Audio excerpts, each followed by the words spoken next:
Thank you. We'll be starting the process here soon. I ask unanimous consent that there be 2 minutes of debate equally divided prior to each vote in relation to calendar number 417S2. Without objection. Thank you. Well, let me tell you sort of why we're here. We're trying to dig out of a hole created by our colleagues on the other side during the Biden administration that was a nightmare for America's national security, for our economic well-being, and the wake of open borders and irrational and irresponsible Biden immigration policy is wide and it's steep. And what have we been able to achieve in less than 2 years? During the Biden years, we had 5,110 people come across illegally every day, apprehended. That's the ones we apprehended. Where are we at today? 0. Pretty good. So what do you get for your money? You go from 5,110 people to 0. What do you get for your money if you're a taxpayer out there about, is there anything in this for you?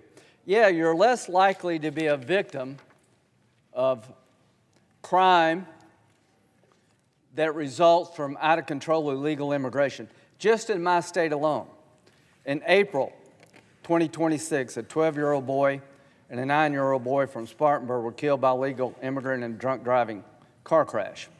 156 pounds of fentanyl that originated in Mexico, smuggled across the southern border, the largest seizure of fentanyl in South Carolina history, and enough to kill 36 million people. Hopefully that will be harder to do in the future. June 25, 72 illegal aliens at Charleston nightclub run by a member of a cartel were arrested.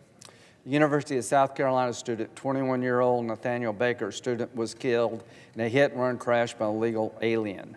A mother of 2 was murdered in Rock-Hill by a group of 6 illegal immigrants.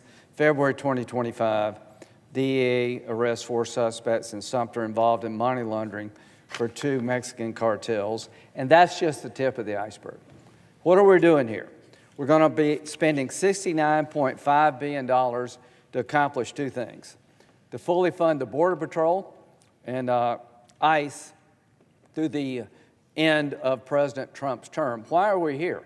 Through the normal appropriations process, Democrats would not give the Border Patrol or ICE 1 dime.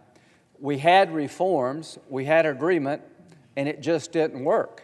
We tried to reach common ground through Senator Britt and Senator Collins, pretty well known for trying to reach a deal. We were unable to get a deal because she rejected reform. You're more worried about the lunatic base than you are protecting people from rampant crime and drugs pouring into our country. So most Americans are with us, not with you. Most Americans want to stop the madness. Most Americans want a secure border and they want an immigration system that is rational.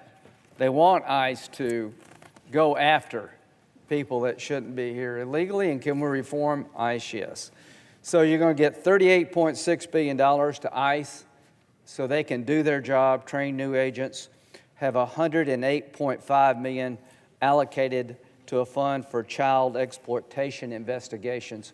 One of the great crimes associated with illegal immigration is kids are smuggled into this country for child sex rings, and we're going to have $108 million to beef that up. $22 billion for the Customs Border Patrol to hire new people to modernize the system. $3.5 billion for improvements to border security, including air and marine operations, efforts to combat drug trafficking. $5 billion for DHS to ensure the agency has sufficient funding to carry out its needs. What you get is a secure border versus a broken border. What you get is ICE being able to do its job instead of being closed for business. To my Democratic colleagues, you're on the wrong side of this issue. You will find out in November. What we're doing has to be done. I hate that we're having to use reconciliation to do this, but we have no other choice. Plenty of us were willing to work through the appropriations process to reform Border Patrol and ICE, but that didn't work. So we're left with the task of doing nothing or doing something. And through reconciliation, we can do something, and we're going to do it. We're going to fund the Border Patrol and ICE at $69.5 billion that will get us what we need to finish out President Trump's term. So this is one less thing America has to worry about. If you don't see a threat stream to our national security increasing, you're deaf, dumb, and blind. The threats to our country are going up exponentially, not down. Is now really the time to shut down the Border Patrol, given what's coming out of the Mideast? Is now really the time to shut down the Border Patrol to let more drugs into our country? Is now really the time to close ICE for business and have nobody out there rounding up some of the bad guys that need to be rounded up and taken out of our country? Really, we're having to fix a problem that's been created because our Democratic colleagues have lost their way, in my view, as to what it takes to make America secure. It takes controlling one's border. It takes having law enforcement agencies that can function to control illegal immigration, to have a sovereign nation. If we don't do what we're doing today, then the Border Patrol and ICE will continue to go without money. People are being laid off. Systems to protect us from Ebola and other pandemics coming to our country will be shut down. Is now the time? Senator's time has expired. Is now the time to shut down your border? No. Now's the time to give the money they need to finish the job that's so important to the rest of us. I look forward to this debate. Thank you very much.